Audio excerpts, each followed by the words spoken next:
මගේ දෙවනි ටොපික් එක. මොකක්ද මේ ස්ටෝරි එකක් කියන්නේ දැන්. ඔයගොල්ලන්ට අර පයිප්ලයින් එක දැක්කම තේරෙන්නේ නැති ඕනම නිර්මාණයකට කතාවක් තියෙනවා. ඒ කියන්නේ හොඳ උදාහරණය තමයි සෝං එකක් ගත්තොත් ඒ සෝං එක ඇතුලේ කතාවක් තියෙනවා. ඒ කතාව තමයි ෂූට් කරන්න හදන්නේ ගොඩක් කට්ටිය. ඒතකොට ඒ කතාව කියන්නේ මොකද්ද? මොකක්ද ස්ටෝරි එක කියන්නේ කියලා අපි දැනන් ඉන්න ඕනේ. ඒ කියන්නේ දැන් ඕගොල්ලන්ට ලෙක්චරර් කෙනෙක් කිව්වොත් රයිට් දැන් ස්ක්‍රිප්ට් එකක් ලියන්න කියලා. කොහොමද අපි ස්ක්‍රිප්ට් එකක් ලියන්නේ කතාවක් නැතුව? මුලින්ම ඕනේ කතාව. රයිට් ගොඩක් ඩිරෙක්ටර්ස්ලාත් කියනවා රයිට් ස්ටෝරි ඉස් ද කිං. ඒ කියන්නේ කතාව තමයි මූලික වෙන්නේ හැම දෙයකටම. හොඳ ස්ට්‍රෝං කතාවක් නැත්නම් කොච්චර හොඳ ෆිල්ම් මේකර් කෙනෙක් වුණත් වැඩක් නැහැ. කොච්චර හොඳ නිර්මාණකරුවෙක් වුණත් කතාව ශක්තිමත් නැත්නම් වැඩක් නැහැ. ඉතින් බලමු අපි කොහොමද ස්ටෝරි කියන්නේ කියලා. මේක බොහොම සාමාන්‍ය කියවීමක්. ඒ කියන්නේ ගොඩක් කට්ටිය කියනවා ස්ටෝරි එකක් කිව්වම මුල මැද අග කියලා එකක් තියෙනෝනේ. ඇත්තටම ස්ටෝරි කිව්වම මුල මැද අග කියලා එකක් තියෙන්නම ඕනේද? ඔන්නෝම ප්‍රශ්නක් තියෙනවා. ඇත්ත කතාවකට මුලක් මැදක් අගක් ගොඩක් තැන්වලදී හම්බ වෙනවා. ඒ කියන්නේ ගොඩක් කතාවලදී මුල මැද අග කියන දේ තියෙනවා. හැබැයි සමහර ෆිල්ම්ස් තියෙනවා එන්ඩ් එකක් නැහැ. දැන් උදාහරණයක් විදිහට මම ගොඩක් කැමති ෆිල්ම් එකක් තියෙනවා හර් කියලා. ඔයගොල්ලෝ පුළුවන් නම් හොයාගෙන බලන්න. ඉතින් හර් කියන්නේ එන්ඩ් එකක් නැති ෆිල්ම් එකක්. ස්ටාර්ට් එකක් තියෙනවා මිඩල් එකක් තියෙනවා. එන්ඩ් එක පර්පස්ලි හිතාමතා නොදී ඉන්නවා. මොකද ඔඩියන්ස් එකට දීලා තියෙන ඒ chance එක. ඔඩියන්ස් එක තමයි ඒක ෆිල් කරගන්නේ. රයිට් හොඳ සයන්ස් ෆික්ෂන් ෆිල්ම් එකක්. මම සජෙස්ට් කරනවා ඔයගොල්ලන්ට පුළුවන් නම් බලන්න. මේ ෆිල්ම් එකේ එන්ඩ් එකක් නැහැ හරියට. මේ කියන්නේ මොකද්ද අවසානය කියලා එකක් නැහැ. ඔඩියන්ස් එක විදිහට අපි හිතා ගන්නවා මේක තමයි අවසානය. එතකොට මම හිතා ගන්න අවසානය නෙමෙයි වෙන්න පුළුවන් ඔබ හිතන්නේ. රයිට් ඔයාලා හිතන එක නෙමෙයි වෙන්න පුළුවන් තව කෙනෙක් හිතන. ඒ පළවෙනි දේ මට කියන්න ඕනේ. ඒ කියන්නේ මුල මැද අග කියලා එකක් තියෙනවද කියලා ප්‍රශ්නයක් තියෙනවා. තව එකක් තියෙනවා මේ ඕඩර් එකටම තියෙන්න ඕනේ. ඒ කියන්නේ මුල මැද අග කියන ඕඩර් එකට. හරි. මුල ඊට පස්සේ මැද ඊට පස්සේ අග කියන මෙන්න මේ පාර දිගේ යන්න ඕනේ කතාවක්. ඇත්තටම එහෙම එකකුත් නැහැ. සමහර කතා තියෙනවා මැද්දෙන් තමයි පටන් ගන්න. ඊට පස්සේ ස්ටාර්ට් එකට එනවා. ඊට පස්සේ ආයෙ එන්ඩ් එකට. සමහර කතා තියෙනවා අවසානයෙන් තමයි පටන් ගන්න. විශේෂයෙන් ෆිල්ම්ස්. සමහර ෆිල්ම්ස් තියෙනවා අවසානයෙන් තමයි පටන් ගන්න. පොයම්ස් පවා කවි පවා තියෙනවා අවසානයෙන් පටන් ගන්න. අවසානයෙන් පටන් අරන් මුලට ඇවිල්ලා මැද පෙන්නන. right? එතකොට ඒකට මම එච්චර එකඟ වෙන්නේ නැහැ. මොකද සමහර ෆිල්ම්ස් තියෙනවා විශේෂයෙන් පල්ප් ෆික්ෂන් පුළුවන් නම් මේකත් බලන්න. මේක ටැරන්ටිනෝගේ ෆිල්ම් එකක්. ලොකු මෙස් එකක්. එහෙන් පටන් ගන්නවා මෙහෙන් පටන් ගන්නවා ආයි පස්සට යනවා ආයි ඉස්සරහට යනවා. right? අමුතු වැඩක් ඒක. right? ඉතින් මං හිතන්නේ මං එතනදී එකඟ වෙන්නේ නැහැ. මොකද හේතුව තමයි නිර්මාණකරුවෙක් විදිහට නිර්මාණකරුවට අයිතිය තියෙනවා නිර්මාණය ඇතුලේ ඕන දෙයක් කරන්න.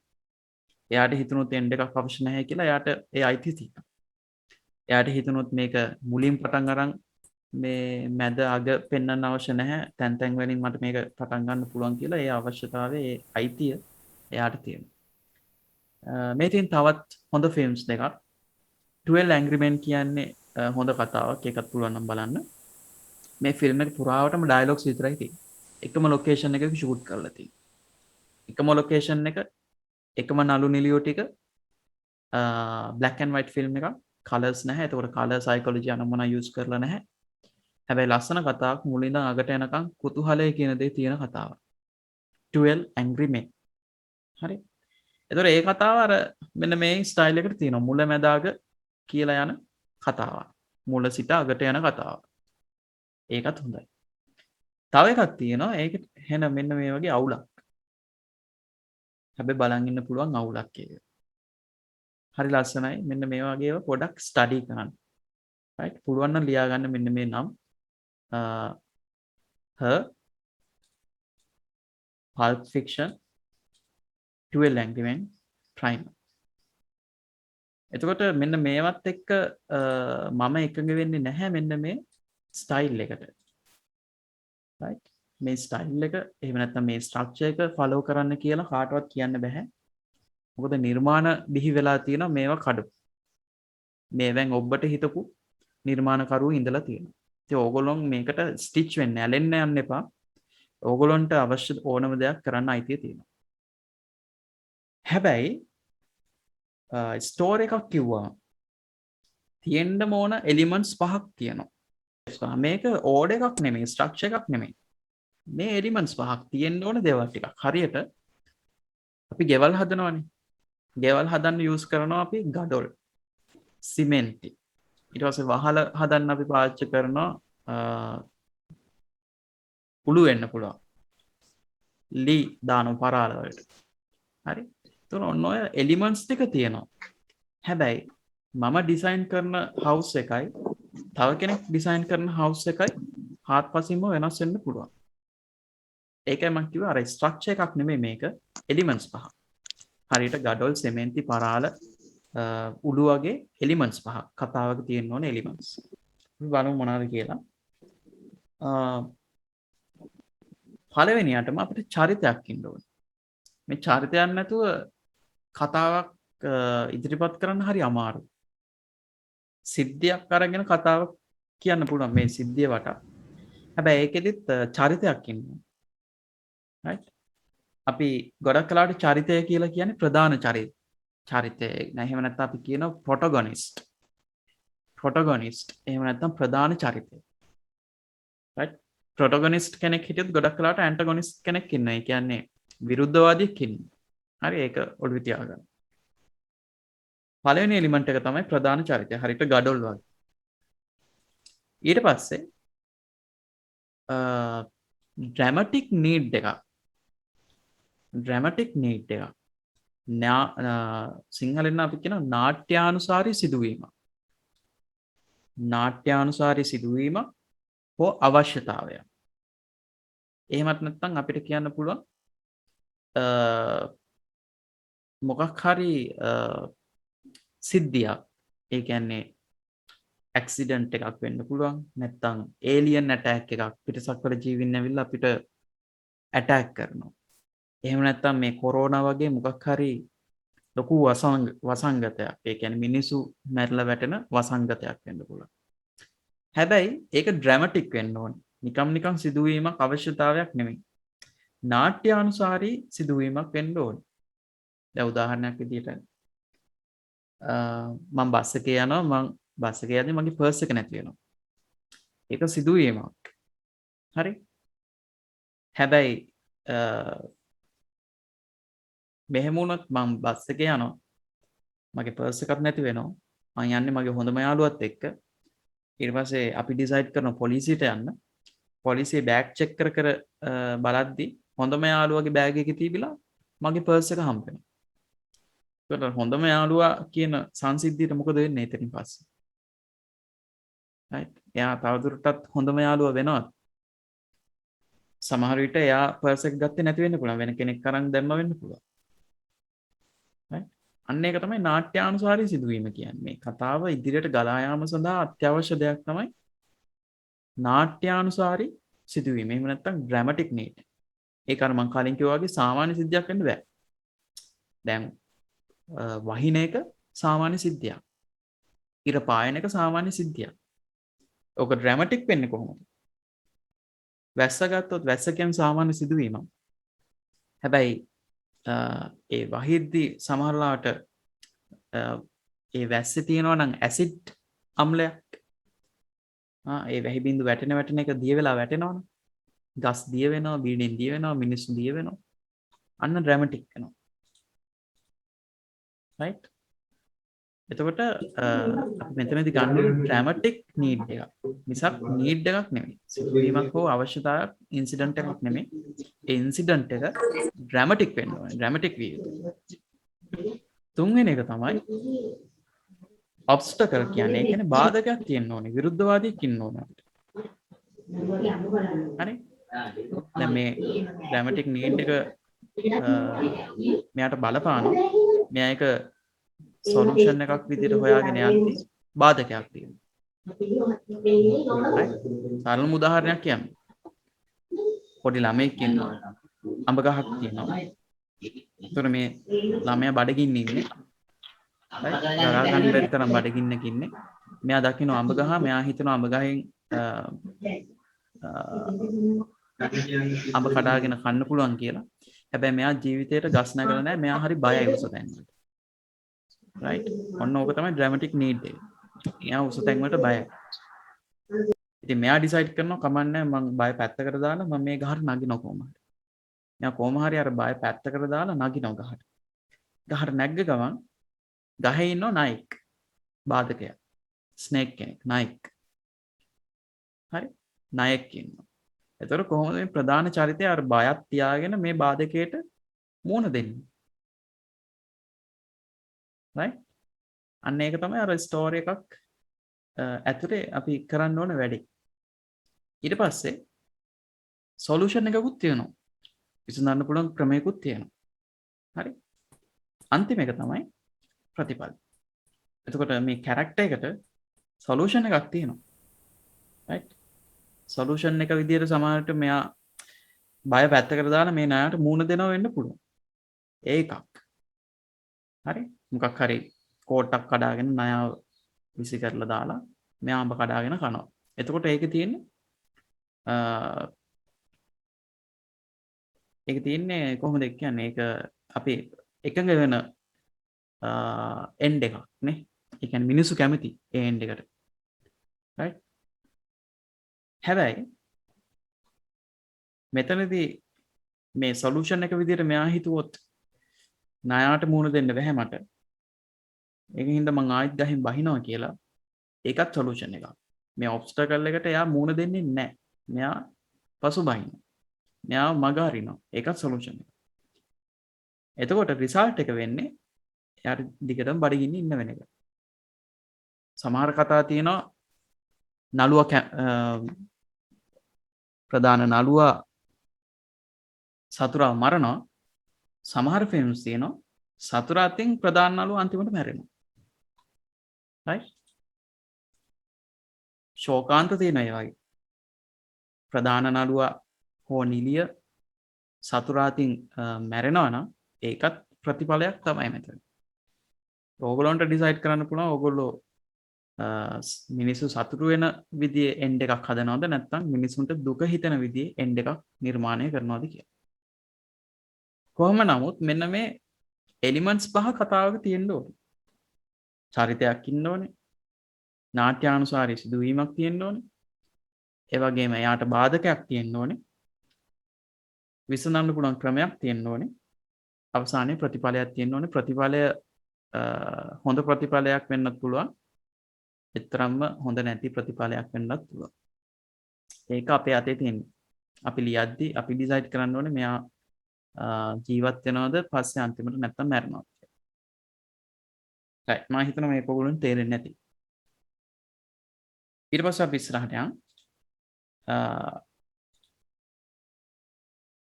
දැන් ඔය වගේ අපි එලිමන්ට්ස් පහ දාගත්ත කතා වර්ග දෙකක් තියෙනවා. right ස්ටෝරි වර්ග දෙකක් තියෙනවා. මාර කලින් කිව්වා වගේ ඔයගොල්ලන්ට තේරෙන්නේ නැති තැනක් ආවොත් ලියා ගන්න. Q&A session එකක් තියෙනවා. ඒකේදී අහන්න පුළුවන් ඔයගොල්ලන්ට. ස්ටෝරි වර්ග දෙකක් තියෙනවා. ස්ටෝරි වර්ග දෙක තමයි plot driven story, character driven story. ඒ කියන්නේ සරලව ගත්තොත් plot driven story එකක අපි කතාව තමයි ඉදිරියට ගලාගෙන යන්න පාවිච්චි කරන දේ. උදාහරණයක් විදියට අර අඹ කඩන ළමයාගේ කතාව. දැන් ටිකකට කලින් කිව්වේ අපි. ඒක plot driven story එකක්. right? ඒකේ ફોකස් වෙන්නේ අපි කතාවට. මොකද්ද ඒ සිදුවීම? මොකද්ද අන්තිමට වෙන්නේ?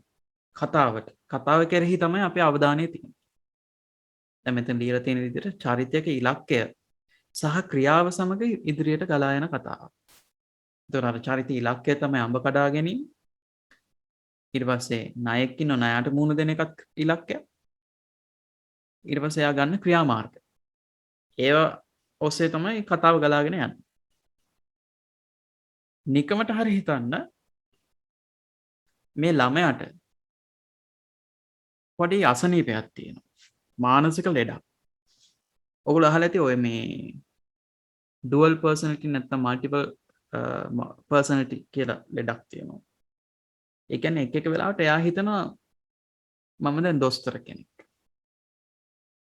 එයාට හිතෙනවා එයා දොස්තර කෙනෙක්. ඊට පස්සේ එයා එතන ඉඳන් හැසිරෙන්නේ ඩොක්ටර් කෙනෙක් විදිහට. පැය කීපයකින් පස්සේ එයාට හිතෙන්න පටන් ගන්නවා මම දැන් ලෝයර් කෙනෙක්. එයා ඇක්ට් කරනවා ලෝයර් කෙනෙක් විදිහට. ඊට පස්සේ එයාට හිතෙනවා මම යාචකයෙක්. එතරම්ම සල්ලි නැති යාචකයෙක් කියලා. ඩුවල් පර්සනැලිටිස් එක එක පර්සනැලිටිස් තියෙනවා. දෙමළ ෆිල්ම් එකක් තියෙනවා අන්නියන් කියලා. අන්නියන් කියන්නේ දෙමළ භාෂාවෙන් වෙනත් කෙනෙක් කියන එකට. ඒකේ චරිතයට ස්වරූප තුනක් තියෙනවා. එක වෙලාවකදී එයා පූජකෙක්. එයා පූජා පවත්වනවා කෝවිලක. මිනිසුන්ට ආශිර්වාද කරනවා. ටික වෙලාවකින් එයාට අමතකයි ඒ චරිතය.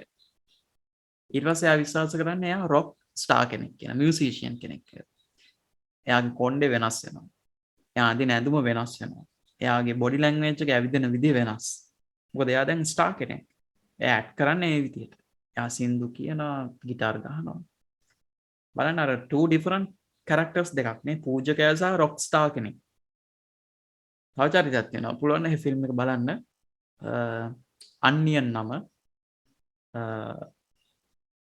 ඒ කතාව එතකොට පෙන්වන්නේ සිදුවීමකට වඩා චරිතයක වෙනස් වීම. චරිතයක ගතිකතාවයන්, ඒ කියන්නේ ඩයිනමික්ස්. ඒ චරිතයේ තියෙන මානසික තත්ත්වයන්, චරිතය මුණ දෙන මානසික ගැටලු. රයිට් හොඳම උදාහරණය තමයි ජෝකර් වගේ ෆිල්ම් එකක්. රයිට් ජෝකර් වගේ ෆිල්ම් එකක් ඔයගොල්ලෝ බලලා තියෙනවා නම් ඒ ජෝකර් ෆිල්ම් එක හැදිලා තියෙන්නේ character driven story ගණයට. මෙන්න මේ character driven story එකක් විදිහට තමයි ජෝකර් කියන ෆිල්ම් එක හැදිලා තියෙන්නේ. character driven story එකක් විදිහට තමයි her කියන ෆිල්ම් එක හැදිලා තියෙන්නේ. character driven story එකක් විදිහට තමයි onion කියන ෆිල්ම් එක හැදිලා තියෙන්නේ. character driven story කියන එක විදිහට එතකොට අපි බාරගන්නේ චරිතයක තියෙන dynamics පෙන්නනවා නම් එහෙම නැත්නම් චරිතයක තියෙන ගතිකතාවයන් පෙන්නනවා නම් අපි ඒකට කියනවා character driven story. common එක තමයි plot driven story. ඒ කියන්නේ ගොඩක් common style එක තමයි plot driven. ඒ කියන්නේ සිද්ධිය සහ අර චරිතයේ තියෙන ඉලක්ක ක්‍රියාවන් එක්ක ඉදිරියට යන කතා තමයි තියෙන්නේ ගොඩක් කරලා. මම මේ ෆිල්ම්ස්ම ගන්න උදාහරණ විදිහට ලේසි නිසා plot driven story සහ character driven story කියන්නේ තාමත් වැදගත් දෙයක් මොකක් හරි කතාවක් ලියද්දී. හරි අපි යන් ඉස්සරහට.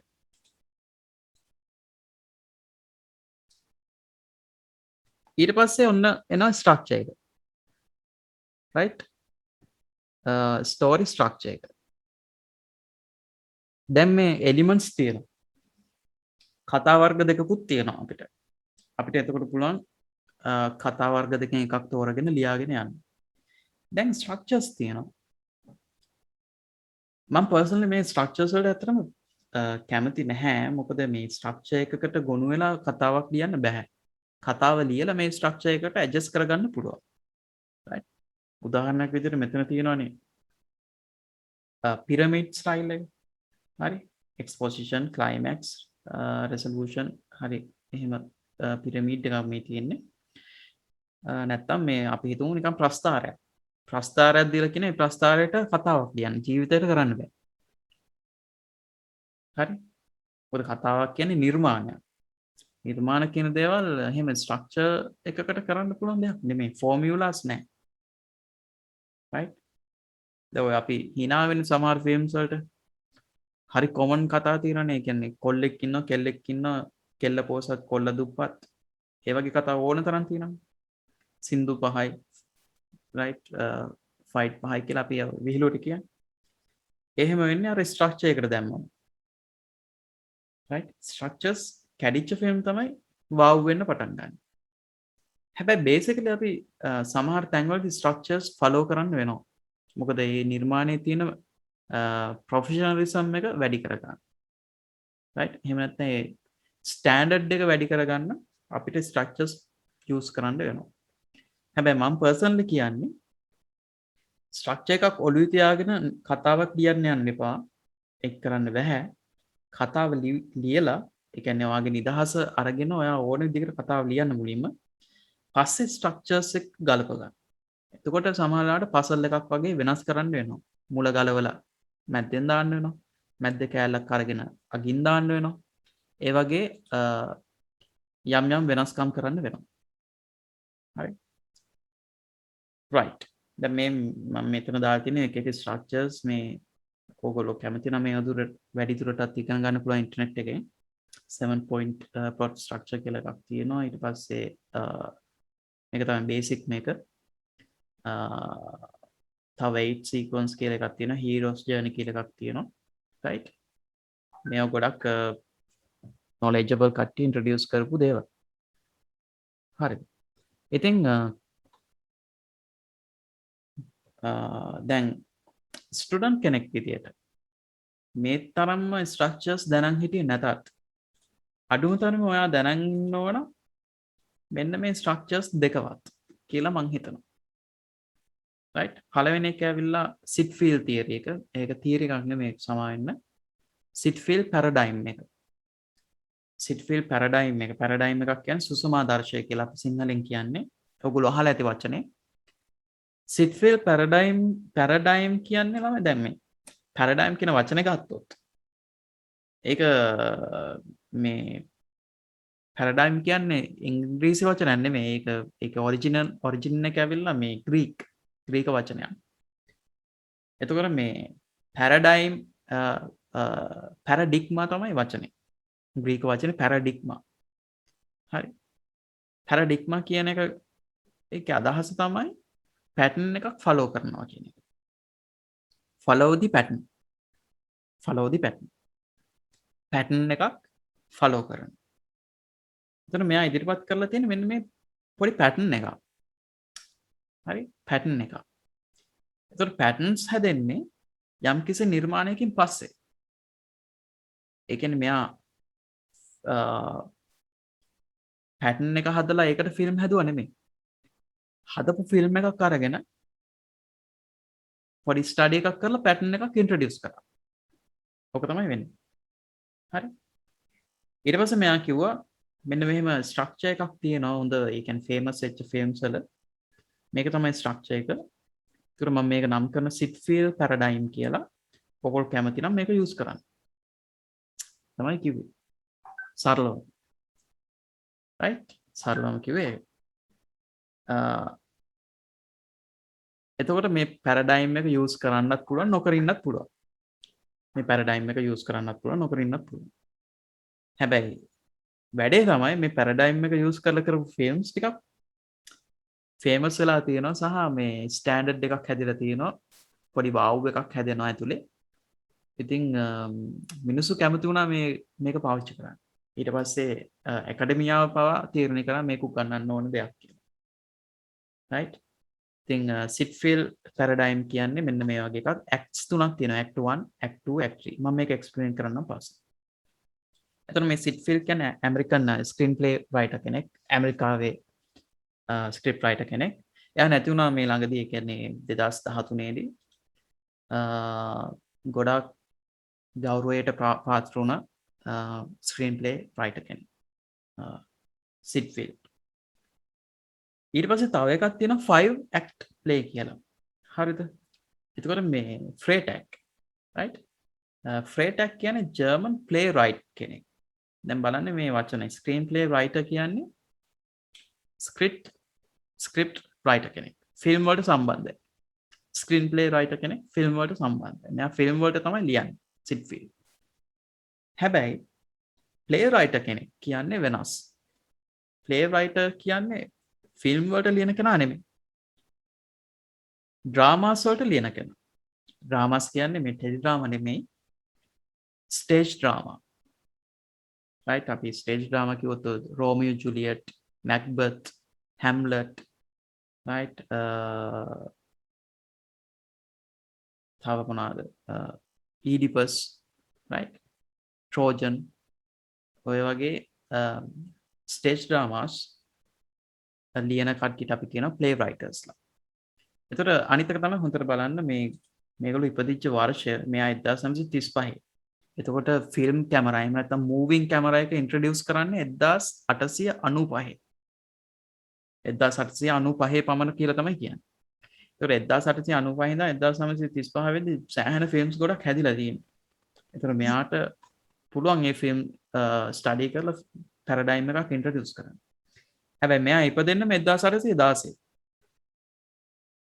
right මෙයා මිය යනවා 1895 ඔය මූවිං කැමරා ඉන්ට්‍රොඩියුස් කරන්න ඕන්න වෙන්න තියෙද්දි මෙයා නැති වෙනවා.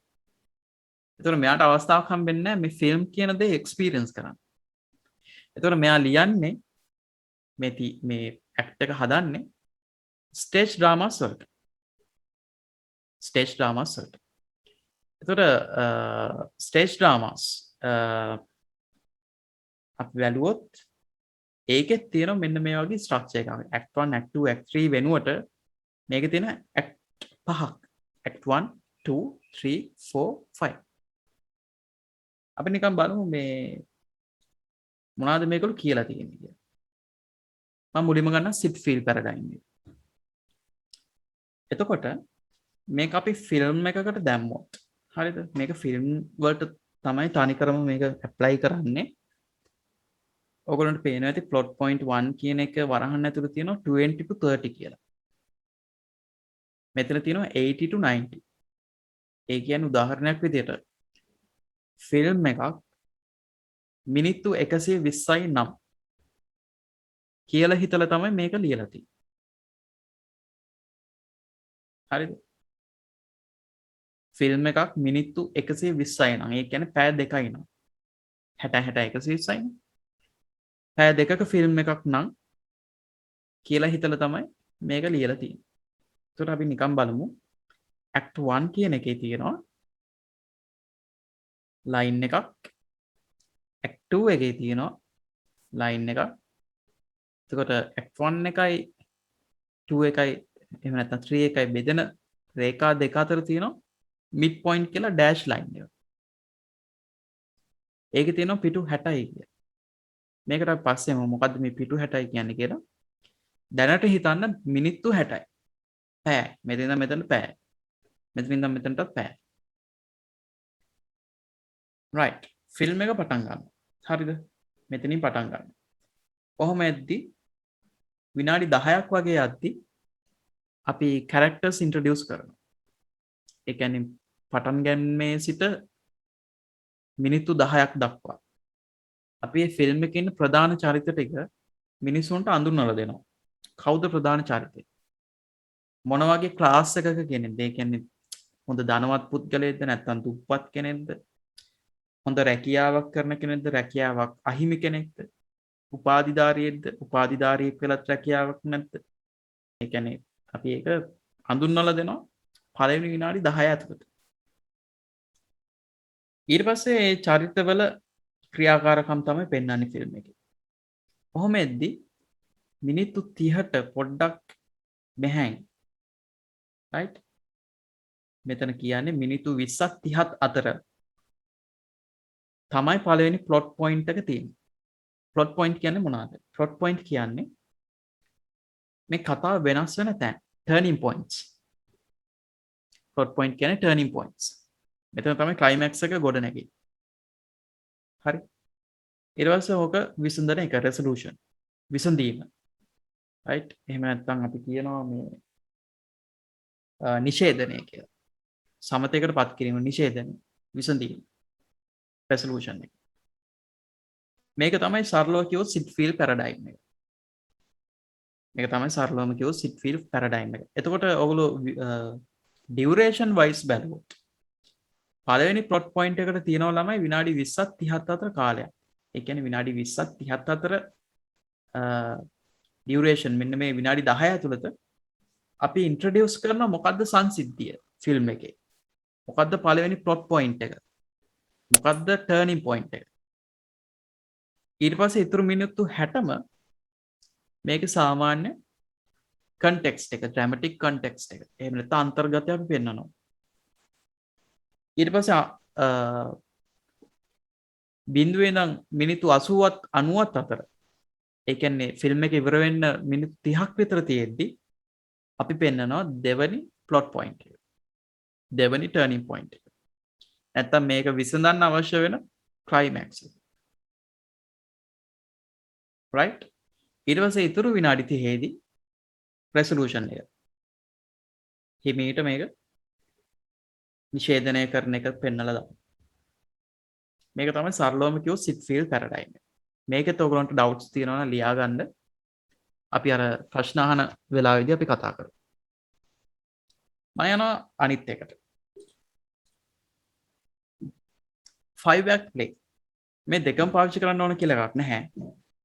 ඔයගොල්ලන්ට පුළුවන් මේ දෙකෙන් එකකට ඔයගොල්ලන්ගේ ස්ටෝරි එක දාලා ඩෙවලොප් කරන්න. එතකොට මේ දැන් act 3 act play එකේ එහෙම නැත්නම් sit feel paradigm එකේ වගේම මේකෙත් තියෙනවා acts පහක්. first act එක, second act එක, third, fourth, fifth act පහක් තියෙනවා. පළවෙනි act එකේදී තියෙන්නේ prologue එක. prologue එක. prologue කියන්නේ පෙරවදනට. දැන් ඔයගොල්ලන්ට මතක ඇති මේ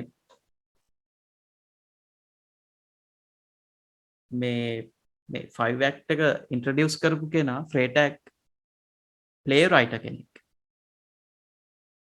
එයා මේවා ඉන්ට්‍රොඩියුස් කරන කාලේ ෆිල්ම් තිබ්බේ නැහැ. ඒකට එයා ගොඩක් කරාට ස්ටඩි කරන්නේ novels and dramas. නවකතා සහ ස්ටේජ් ඩ්‍රාමාස්. එතකොට ඒකින්ද තමයි මෙයා ප්‍රෝලොග් කියලා එකක් දාලා තියෙන්නේ. ඒ කියන්නේ පෙරවදන, ඒ කියන්නේ සෙටප් එක. අර වගේම තමයි characters and settings.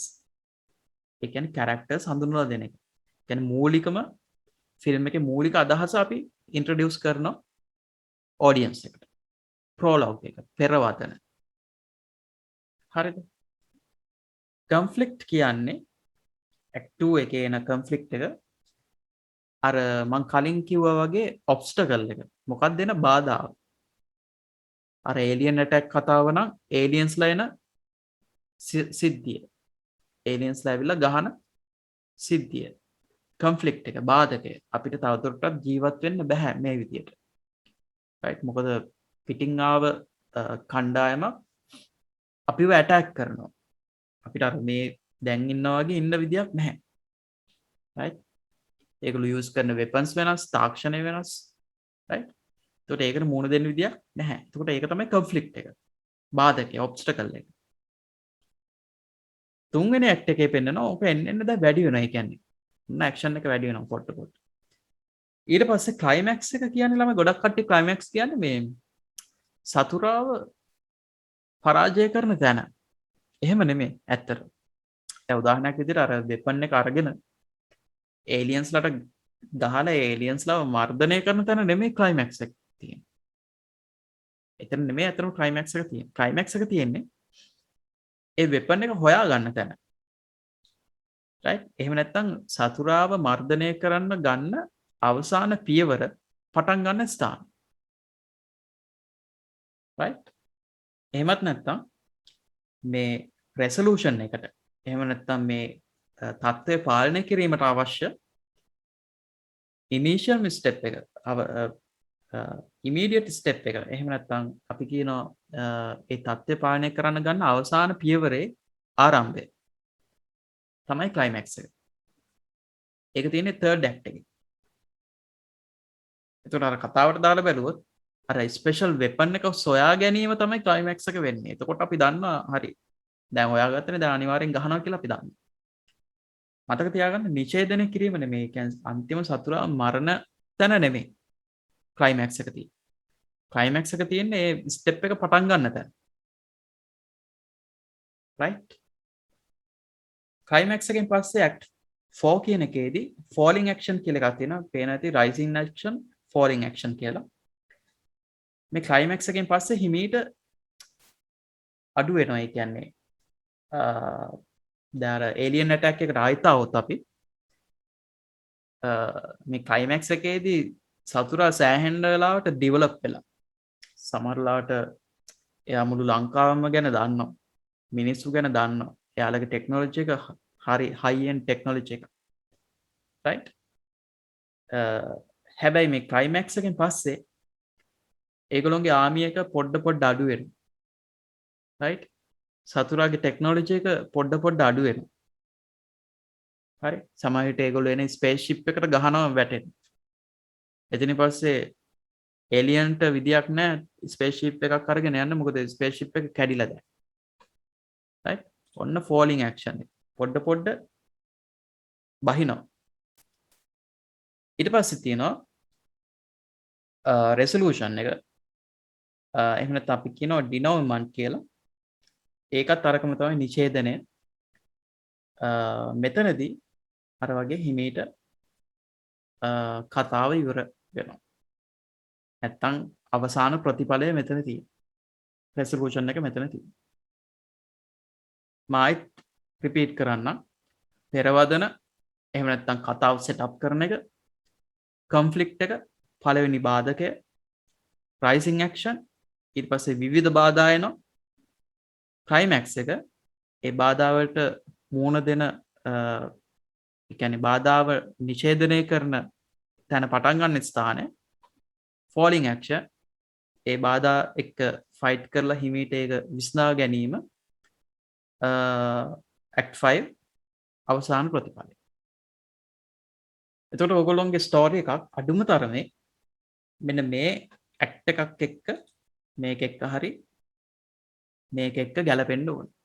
සිට්ෆීල්ඩ් පැරඩයිම් එකක් එක්ක හරි මේකත් එක්ක හරි ගැලපෙන්න ඕන. හැබැයි මම අර කලින් කිව්වා වගේ මේකත් එක්ක ලියන්න හදන්න එපා ස්ටෝරි එක. ස්ටෝරි එක ලියලා බලන්න මේකත් එක්ක ගැලපෙනවද. ඕක තමයි ලේසිම ක්‍රමය. රයිට්? ඕක තමයි ලේසිම ක්‍රමය.